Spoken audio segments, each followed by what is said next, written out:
सीता घर में आ चुकी है और वो दुल्हन बनी अब आंगन में डोल रही है, तो कैसी लग रही है?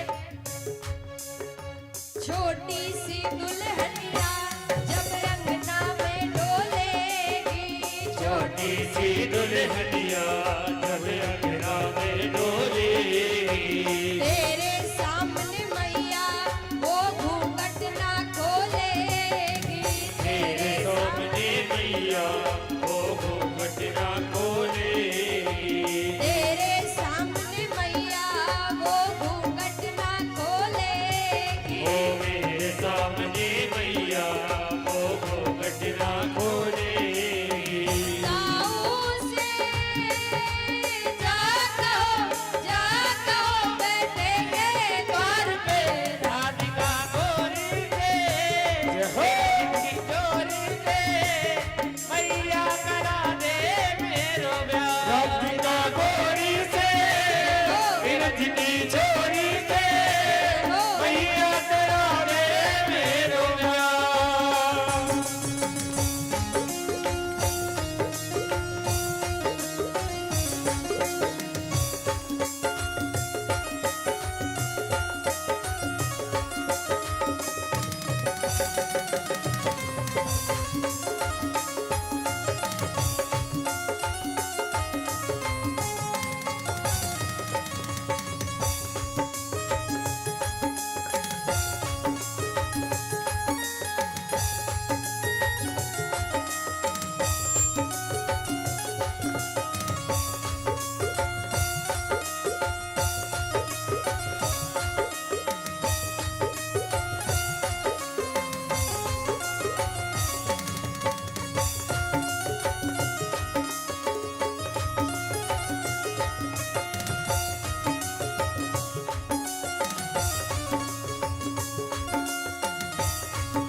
अब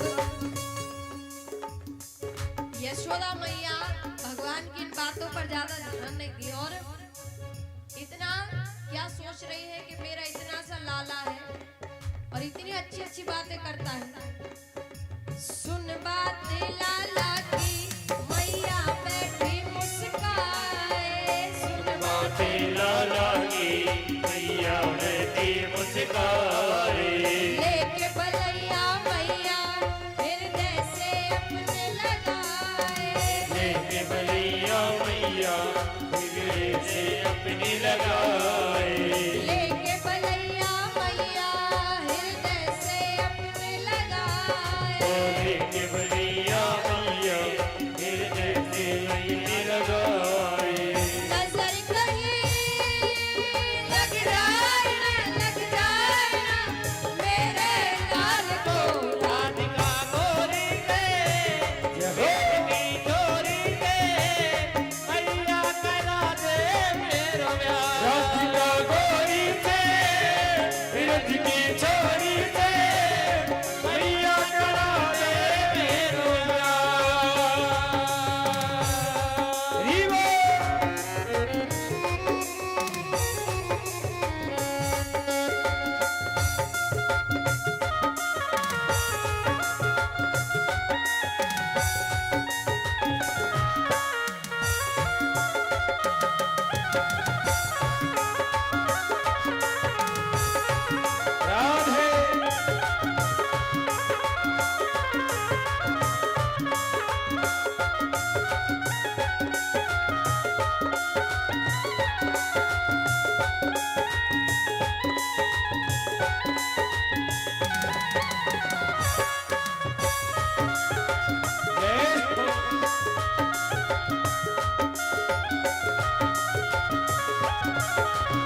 जय हो। तो महाराज भगवान इस प्रकार की लीला करते हैं।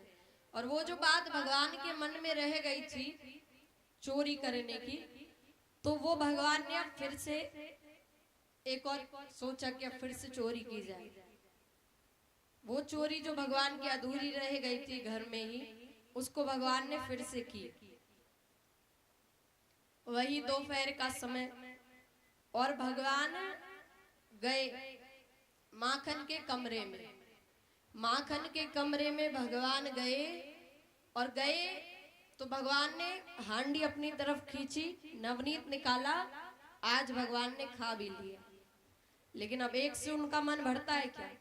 फिर निकाला और फिर मुंह में डालने ही वाले थे कि आवाज आई, कन्हैया। भगवान कहते हैं दोपहर में सब सोते हैं सिवाय मैया के, ये पता नहीं क्या देखती रहती है, जागती रहती है। भगवान चुप, बोले नहीं।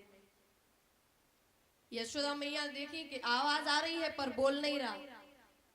तब भगवान यशोदा मैया ने कहा कि कन्हैया, तुझे मेरी आवाज आ रही है, सुन क्यों नहीं रहा?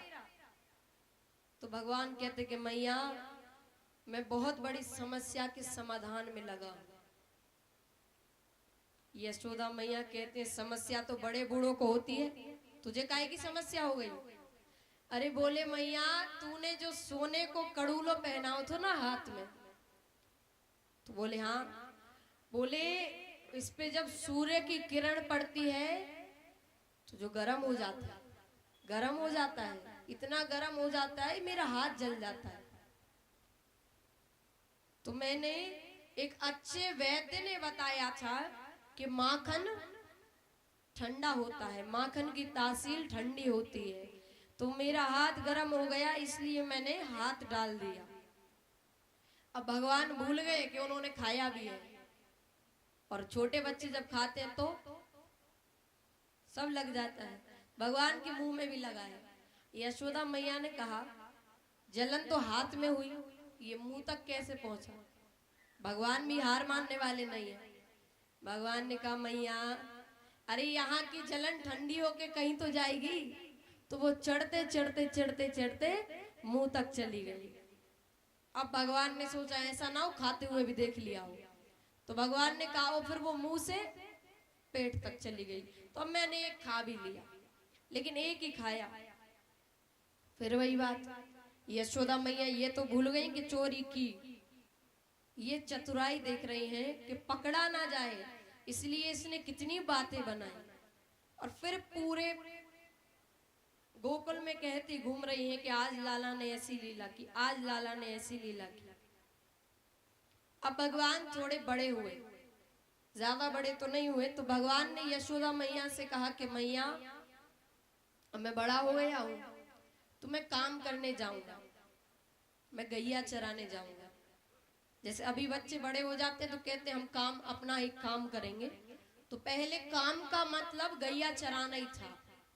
तो भगवान कहते हैं कि मैं अब बड़ा हो गया हूं। यशोदा मैया ने कहा किसने कहा कि तू बड़ा हो गया है?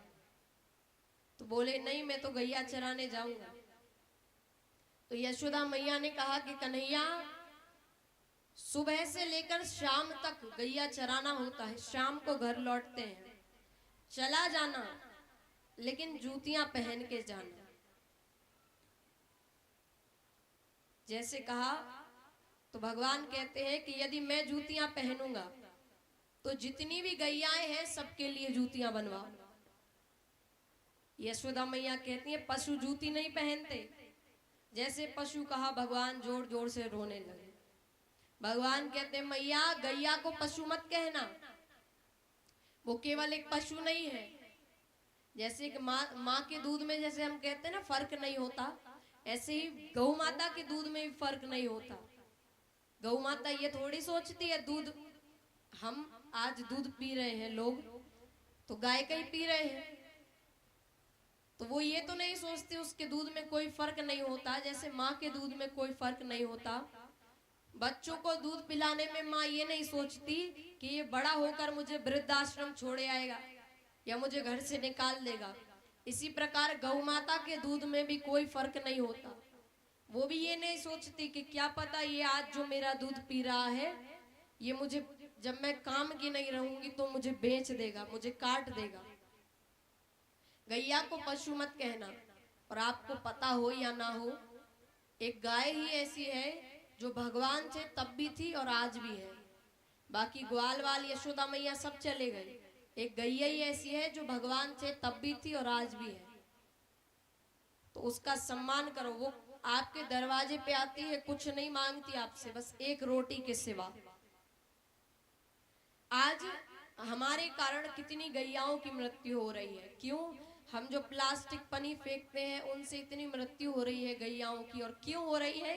क्योंकि वो भूखी। अगर हम उन्हें एक रोटी भी दे देना तो कम से कम उनका पेट भर जाएगा, तो वो कम से कम ये पन्नियां तो नहीं खाएंगे। उनकी इतनी दर्दनाक मृत्यु हो रही है। इसका बहुत बुरा परिणाम मिलने वाला है हम सबको, कि हम तो बड़े मनुष्य बने बैठे हैं और बड़े ऐसो आराम की जिंदगी जी रहे हैं, और द्वार पे कोई गैया आई, कोई पशु आया, दे मारा एक लठ जा। यही लठ जब आपको पड़ेगा ना तो आपको उसकी पीड़ा समझ में आएगी। गैया को मारने में तो हमें पीड़ा समझ में नहीं आती कि मार दिया, जितनी जोर से मार सकते हैं। एक व्यक्ति ने गैया को इतनी तेज मारा उसके पीठ पे, उसी समय उसकी मृत्यु हो गई। सोचिए कितनी तेज मारा होगा। वो गैया आपके दरवाजे पे आती है तो वो आपसे क्या मांग रही है? खजाना तो लूट के नहीं ले जाएगी, आपका धन तो नहीं ले जाएगी, एक रोटी मांग रही है, आप वो भी नहीं दे सकते। तो फिर आप तो मनुष्य नहीं है, कलंक है। फिर आपसे अच्छे तो जानवर है। जानवर इतना वफादार होता है, मनुष्य नहीं होता। मनुष्य मतलब ही होता है, अपना काम हुआ छोड़ के चला जाता है। लेकिन गैया एक ऐसी है, जानवर एक ऐसा है, जिसे आपने अगर एक रोटी भी दे दी ना, वो आपका दरवाजा नहीं छोड़ेगा। उसे बस आपके एक हाथ की जरूरत है, उसे बस आपके एक रोटी की जरूरत है। आप उसके ऊपर प्यार भरा एक हाथ भी स्पर्श कर देना, वो बहुत खुश हो जाता है। इसलिए मैं निवेदन करूं, कुछ नहीं तो एक रोटी तो गैया के लिए निकालो। अच्छा, कितने लोग हैं जो गैया के लिए एक रोटी निकालते हैं? हाथ ऊपर करना। कितने हैं जो देकर आते हैं? आधे हाथ नीचे हो गए। तो वो रखने के लिए की है, वो लोग दरवाजे पे ही आ जाती है, दे के आने की जरूरत ही नहीं है। अच्छा, ऐसा भी नहीं करना। अभी विदिशा में कथा हुई थी तो हमने गौ माता के बारे में बोला, हमने कहा रोटी खिलाया करो। तो पता चला कथा के बाद एक जगह से खबर आई, हमारे पीछे वाली गली में पता चला कि उस लड़की की माता ऊपर थी छत पे, और लड़की ने पूरा रोटी का टिफिन गैया के आगे रख दिया, खा लो। बोले ऐसा क्यों किया? तो बोले किशोरी जी ने कहा था कि गैया को रोटी खिलाना। हमने कहा हमने जे थोड़ी कहा था कि पूरी खिला देना, खुद को ही ना बचे। तो ऐसा भी नहीं करना। लेकिन अगर वो आपके दरवाजे पे आ रही है तो उसे खिलाओ, क्योंकि आप भगवान की सेवा मत करो, भगवान की पूजा मत करो, लेकिन गौ माता को अगर एक रोटी खिला दी, एक प्यार भरा हाथ उसके ऊपर फेर दिया, भगवान आपसे प्रसन्न रहेंगे। और भगवान ने कहा कि मैया गैया को पशु मत कहना। तो यशोदा मैया ने कहा कि ठीक है।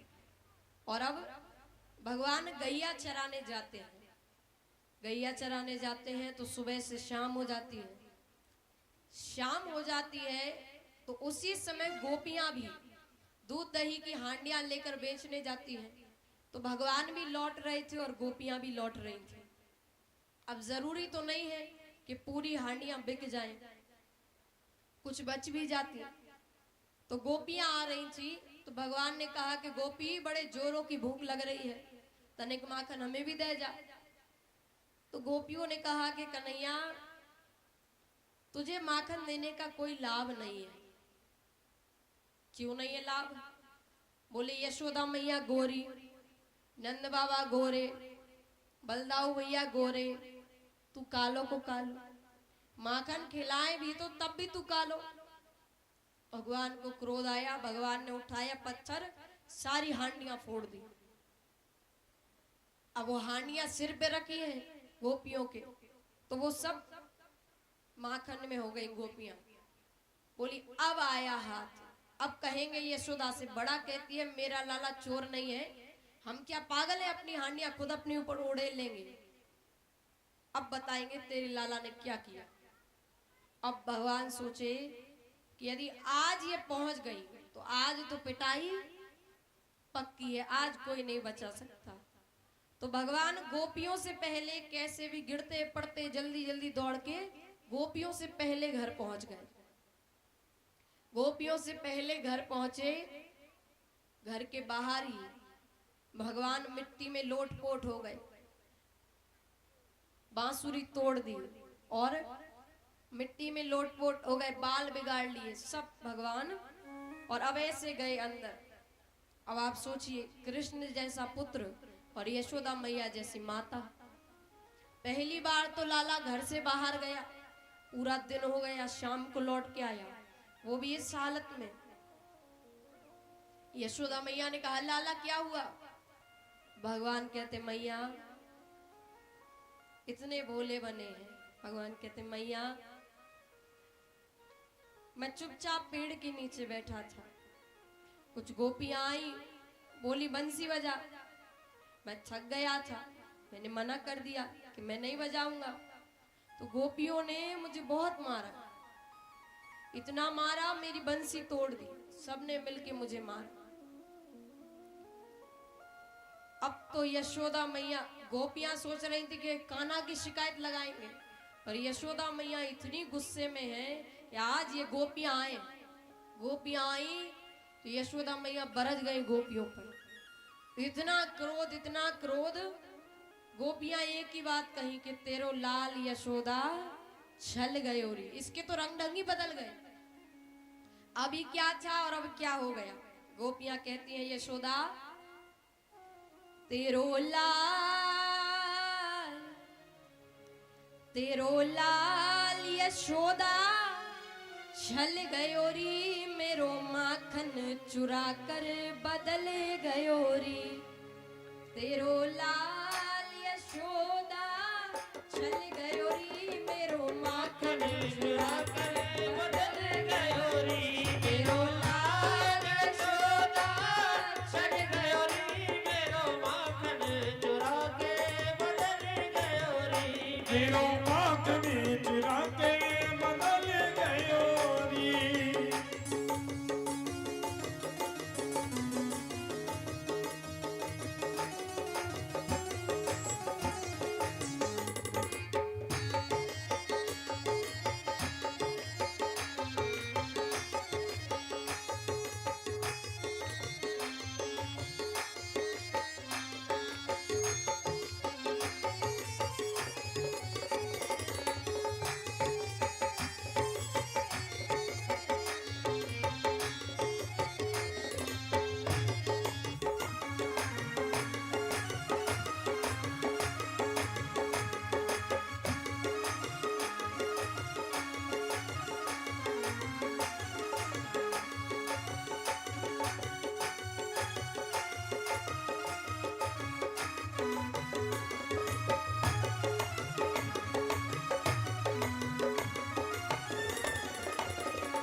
यशोदा मैया कहती है कि मैं तुम्हारी बात मान भी लूं, लेकिन हमेशा ऐसा क्यों होता है कि लाला तुमसे पहले आ जाता है और तुम बाद में आती हो?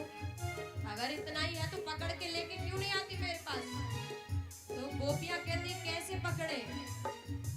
हाथ आता ही नहीं, दूर दूर रहता है, हाथ आता ही नहीं दूर दूर रहता है, चोर है चोरी चोरी में चूर रहता है, चोर है चोरी चोरी में दूर रहता है, चोरी करके भी सदा बेकसूर रहता है, चोरी करके भी सदा दूर रहता है, सर पे शैतानी का इसके फितूर रहता है, सर पे शैतानी का इसके कसूर रहता है, और मेरे माखन की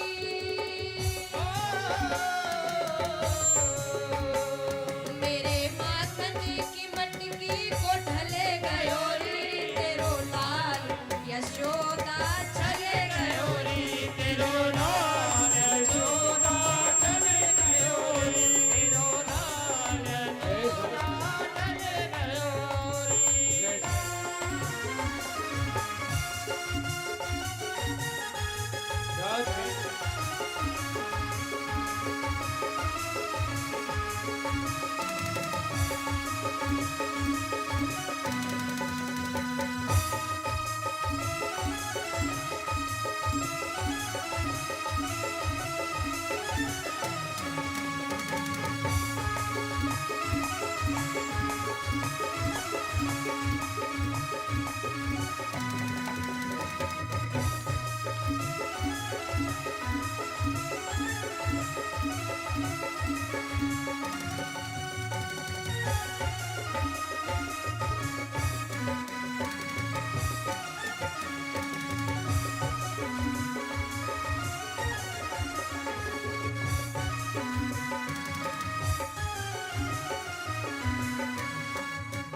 और अब गोपियां कहती है हंस कर मांगता है और ये कभी रोता है, हंस कर मांगता है और कभी रोता है, हंस कर मांगता है और ये कभी रोता है, हंस कर मांगता है और कभी रोता है, अपने हाथों से नहीं आप ही पिलोता है, अपने हाथों से नहीं होता है, ये दिन बदन ये भला इतना हठी होता है, भला इतना ही होता है, ना तो धूल में ही लौटता और सोता है, ना तो धूल में लौटता और सोता है, और सबसे प्यारी आदत मेरे आंचल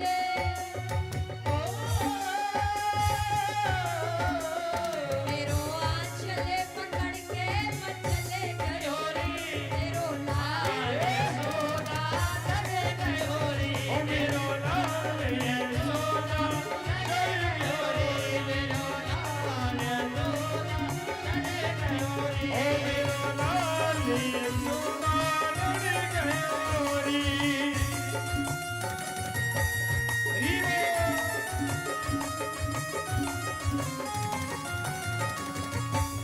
राधे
कैसे समझाए यशोदा ये रवि बेटा है। चोर ग्वालों का एक यही चोर नेता है, चोर ग्वालों का एक चोर नेता है। मार पड़ती है उन्हें और ये मजा लेता है, मार पड़ती है और बजा लेता है।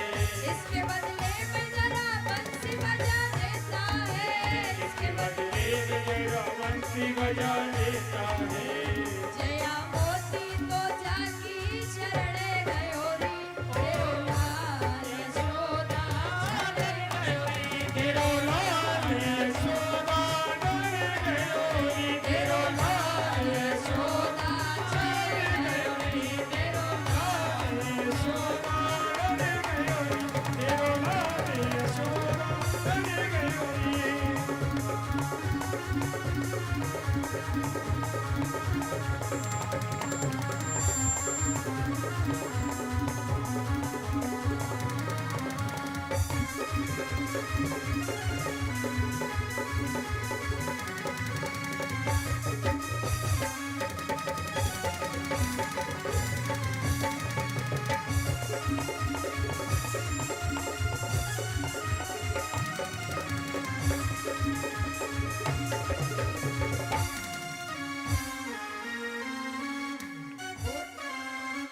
बोलिए कृष्ण कन्हैया लाल की। अब महाराज, अब जैसे भगवान जीत गए, गोपियां हार गई, तो भगवान अब बड़े, देखिए एक होता है कॉन्फिडेंस, अच्छी बात है, लेकिन एक होता है ओवर कॉन्फिडेंस जो व्यक्ति को ले डूबता है। तो भगवान के अंदर आज ओवर कॉन्फिडेंस है, तो भगवान ओवर कॉन्फिडेंस में आके और पहले ही घर के बाहर खड़े हो गए कि गोपियां आएंगी तो चिढ़ाऊंगा। गोपियां आई, गोपियों ने घर के अंदर ही प्लानिंग कर ली। कैसी प्लानिंग? कोई भी प्लानिंग कर ली और आई बाहर। तो भगवान ने कहा कौन जीता कौन हारा? गोपियों ने कहा कि कन्हैया सही कहता है, तेरी चतुरता के आगे हम हर बार हार जाते हैं, लेकिन तुझे पता है कोई तेरे बारे में कुछ कह रहा था। भगवान ने कहा मेरे बारे में कौन कहेगा? बोले प्रभावती ताई जो है ना, वो कह रही थी कि कन्हैया सबके घर में चोरी कर सकता है, मेरे घर में नहीं कर सकता, मुझसे वो डरता है। अब जैसे हम लोग रहते, किसी से डर तो बहुत लग रहा है, पर लोगों को बताने के लिए कि हम, अब वो तो भगवान है। भगवान बोले मैं और प्रभावती ताई से डरूं? तो फिर आ जाना कल दोपहर में, प्रभावती ताई के घर का माखन खिलाऊंगा। प्रभावती ताई कौन थी? जैसे हर मोहल्ले में एक कोई होता है जिससे सब डरते हैं, बच्चों को देख बच्चे डर जाते हैं उससे, ऐसे ही ब्रज में थी प्रभावती ताई, उनको देखकर सब डर जाते थे। तो गोपियों ने भगवान से कहा, अब भगवान बोले कल दोपहर में देखना प्रभावती ताई के घर का माखन खिलाऊंगा। और गोपियों ने जाकर प्रभावती ताई से कह दिया कि ताई होशियार रहना, दोपहर में कन्हैया आएगा। भगवान को क्या पता कि इन्होंने पहली। अब भगवान गए प्रभावती ताई, दरवाजे खुले हैं, दरवाजे खुले हैं और जो माखन की हांडी है वो ऊपर लटकाई है प्रभावती ताई ने। अच्छा, 3 मित्र भगवान के बड़े पक्के थे। कैसे पक्के? जो चोरियों में भगवान के हमेशा साथ ही रहते थे। कौन? श्रीधामा, मोदमंगल और मधुमंगल। तो अब ये 4 लोग गए, भगवान, श्रीधामा, मोदमंगल, मधुमंगल गए। तो हांडी ऊपर लटकी हुई थी। अब सबसे नीचे श्रीधामा, फिर मोदमंगल, फिर मधुमंगल, फिर ऊपर भगवान। और प्रभावती ताई ने इतने नीचे माखन रखा हांडी में, हाथ ज्यादा नीचे डालेगा तो निकालने में देर लगेगी। जब तक भगवान ने हाथ डाला नहीं, प्रभावती ताई आई नहीं। और जो हाथ डाला अंदर किया, प्रभावती ताई आई, क्योंकि उन्हें पता था कि मैं आऊंगी तो ये सब भाग जाएंगे। भगवान ने हाथ डाला, प्रभावती ताई आई, नीचे से श्रीधामा, मोदमंगल, मधुमंगल, भगवान लटके के लटके रह गए। अब लटके के लटके रह गए तो भगवान अब छोड़ तो नहीं सकते, छोड़ेंगे तो गिर जाएंगे, चोट लग जाएगी। प्रभावती ताई आई, बोले कन्हैया अब कहूंगी तेरी यशोदा मैया से, बड़ा कहती है मेरा लाला चोर नहीं है, रंगे हाथों आज मैंने तुझे पकड़ा है। भगवान कहता ताई बरजना बाद में, पहले उतार ले, मर गया तो रोती रह जाएगी। तब गोद में उतारा प्रभावती ताई ने भगवान को और हाथ पकड़ के घसीटते हुए ले जा रही है। भगवान ने कहा ताई कोई देख लेगा ना बरसाने से तो मेरा ब्याह नहीं होगा। ताई तुझे मैया को अकेला बताना है ना, तो एक काम कर, तेरे पल्ले से मेरा मुंह ढांक दे, कोई देखेगा नहीं, किसी को पता नहीं चलेगा। तो बोले कन्हैया सबको पता है कि तू चोर है, केवल तेरी माता नहीं जानती कि तू चोर है, लेकिन फिर भी सच में तेरा ब्याह नहीं होगा। देखिए प्रेम तो सब करते हैं, लेकिन ये लीलाएं हैं भगवान की। तो प्रभावती ताई ने अपने पल्लू से भगवान का मुख ढांक दिया और अब ले जा रही है, जाके यशोदा मैया के घर के आगे, यशोदा देख तेरे लाला ने क्या किया। बड़ा कहती थी मेरा लाला चोर नहीं है, चोर नहीं है, आज रंगे हाथों पकड़ा है। यशोदा मैया ने कहा ताई क्या आ गई आप, अरे लाला सो रहा है। प्रभावती ताई ने सोचा कि कह के गया होगा कि सो रहा हूं, खिड़की से आ गया होगा। तो प्रभावती ने ताई ने कहा बुलाओ कहां है। यशोदा मैया ने आवाज लगाई कन्हैया। भगवान अंदर से आए, ऐसे नींद में जैसे मानो कब से गहरी नींद से सो रहे हो। भगवान बोले हाँ मैया।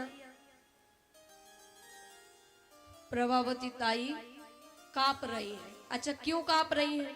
इसलिए नहीं कि सामने भगवान है, इसलिए नहीं कांप रहे हैं कि सामने भगवान है। कांप क्यों रही है? अगर कन्हैया सामने है तो पल्लू के अंदर कौन है, ये सोच रही है। अब बड़े डर डर डर के पल्लू हटाया तो क्या देखा, पल्लू के नीचे प्रभावती ताई के ससुर जी, उनकी दाढ़ी में माखन लगा, मानो इन्होंने चोरी की हो। तो ऐसी लीलाएं भगवान की है। अब एक लीला आती है कालिया नाग की। यमुना नदी में कालिया नाग है, तो भगवान अब उसको कैसे बाहर निकालना है यमुना नदी से, तो कोई बहाना चाहिए। तो श्रीधामा सबसे गरीब थे भगवान के दोस्तों में, सबसे गरीब थे श्रीधामा। श्रीधामा ने बड़ी मेहनत से एक गेंद खरीदी थी, तो खेलते खेलते भगवान ने वो गेंद यमुना नदी में फेंक दी। अभी तो बच्चे फोन से खेलते हैं, आज के बच्चे तो बाहर नहीं जाते। हम लास्ट जनरेशन है जो बाहर खेलते थे, बाकी आज तो फोन में ही सारे गेम, बाहर कोई जाता ही नहीं है खेलने। अच्छा जो लोग बाहर खेलते हैं उन्हें पता होगा कि जैसे किसी ने गेंद फेंक दी तो क्या कहते थे, जिसने फेंकी वो ही लाएगा। तो श्रीधामा ने भी गुस्से में कह दिया कि जिसने फेंकी है वो ही लाएगा। भगवान को तो मौका चाहिए था, कूद गए यमुना नदी में। डर गए सभी लोग, उन्होंने तो ऐसे ही कह दिया था कौन यमुना नदी में कूदेगा, लेकिन भगवान कूद गए और जाकर भयंकर कालिया नाग के साथ भगवान का युद्ध होता है। युद्ध के बाद कालिया नाग हार जाते हैं। तो भगवान ने कहा कि तुम यमुना नदी में नहीं रह सकते। तो कालिया नाग ने कहा कि मैं इससे बाहर भी नहीं जा सकता। क्यों? बाहर जाऊंगा तो आपका गरुड़ मुझे नहीं छोड़ता। तो भगवान ने कहा कि अब वो तुम्हारा कुछ नहीं बिगाड़ेगा। क्यों? मैंने तुम्हारे ऊपर नृत्य किया है ना, तो मेरे पैर तुम्हारे ऊपर छप गए हैं, तो मेरे पैरों को देखकर वो तुम्हें कुछ नहीं करेगा। और कालिया नाग यमुना नदी छोड़कर चले जाते हैं। बोलिए कृष्ण कन्हैया लाल की। अब कथा आती है, आधासुर नामक एक असुर था। तो पहले रास्ते भी ऐसे ही बने थे कि साधारण सड़क नहीं थे, कई पहाड़ इत्यादि आते थे। आधासुर अपना मुख खोल के ऐसे बैठ गया मानो कोई बहुत बड़ा पहाड़ हो। तो भगवान और सब भगवान के मित्र आधासुर के मुख के अंदर चले गए। अंधेरा देखकर, अंधेरा पाकर भगवान ने मौके का फायदा उठा के अपना आकार बढ़ा रहे हैं और अदासुर के पेट को फाड़ते हुए, मुख को फाड़ते हुए भगवान उसका वध करते हैं। अब सब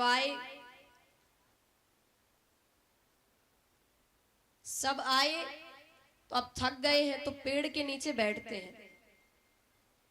तो श्री धामा बहुत गरीब हैं, भगवान तो अब राजा के नंद बाबा के पुत्र हैं, तो रोज कोई ना कोई व्यंजन लाते हैं, बहुत अच्छा अच्छा भोजन करते हैं। लेकिन श्रीधामा केवल छाछ लेकर आते थे। तो भगवान ने कहा कि ये श्रीधामा बड़ा होशियार है, हमारे व्यंजन तो रोज खूब पाता है, लेकिन हमें कभी इसने अपनी छाछ नहीं दी। आज तो मैं इसकी छाछ खाकर रहूंगा।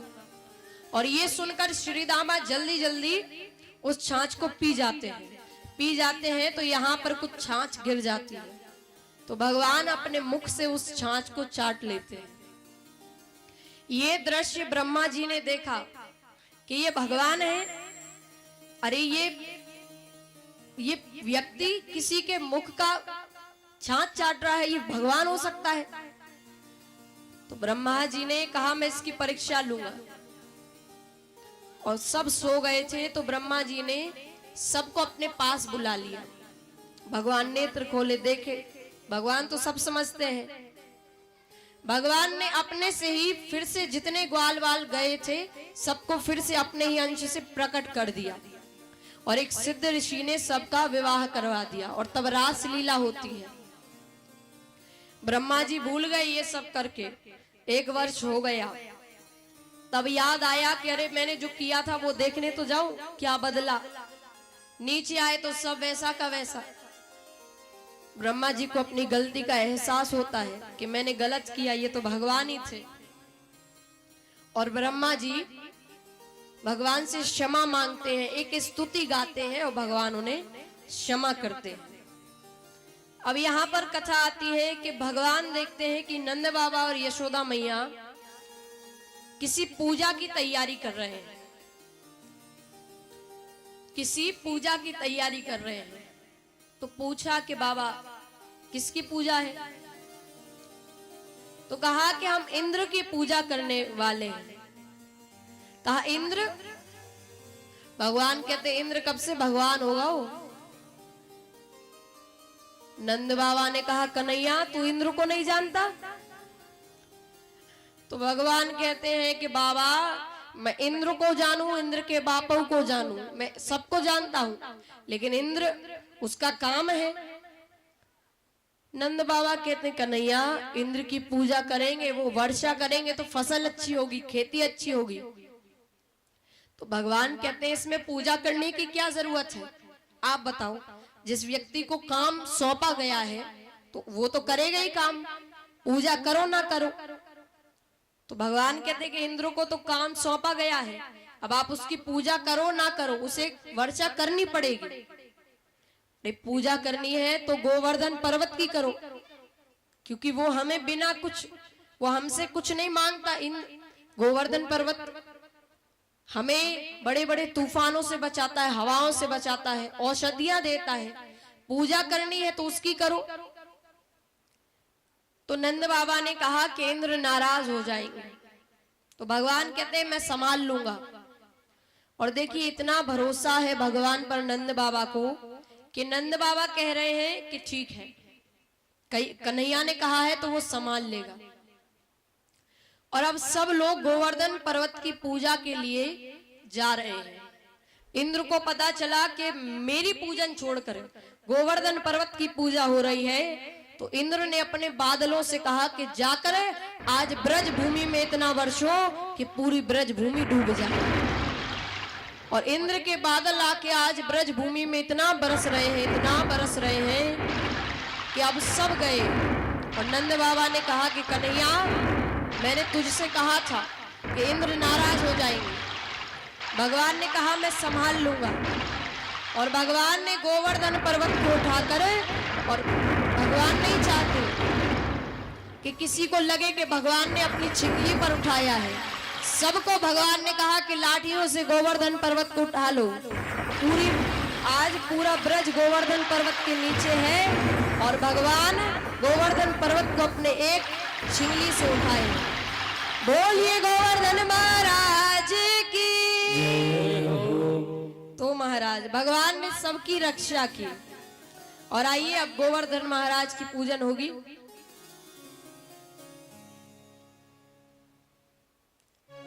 श्री गोवर्धन महाराज महाराज छारे माथे मुकुट विराज रहो। श्री गोवर्धन महाराज महाराज तेरे माथे मुकुट विराज रहो। श्री गोवर्धन महाराज महाराज छारे माथे मुकुट विराज रहो।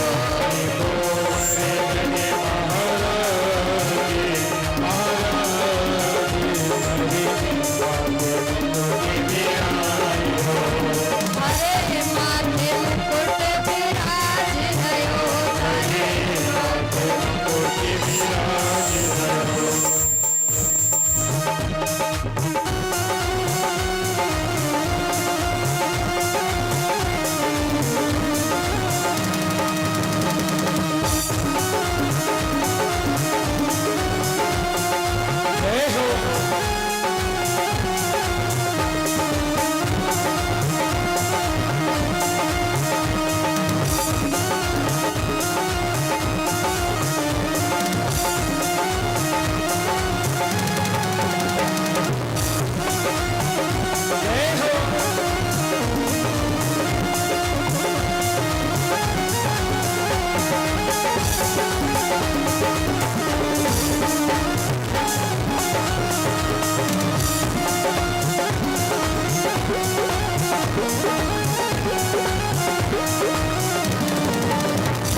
Thank you.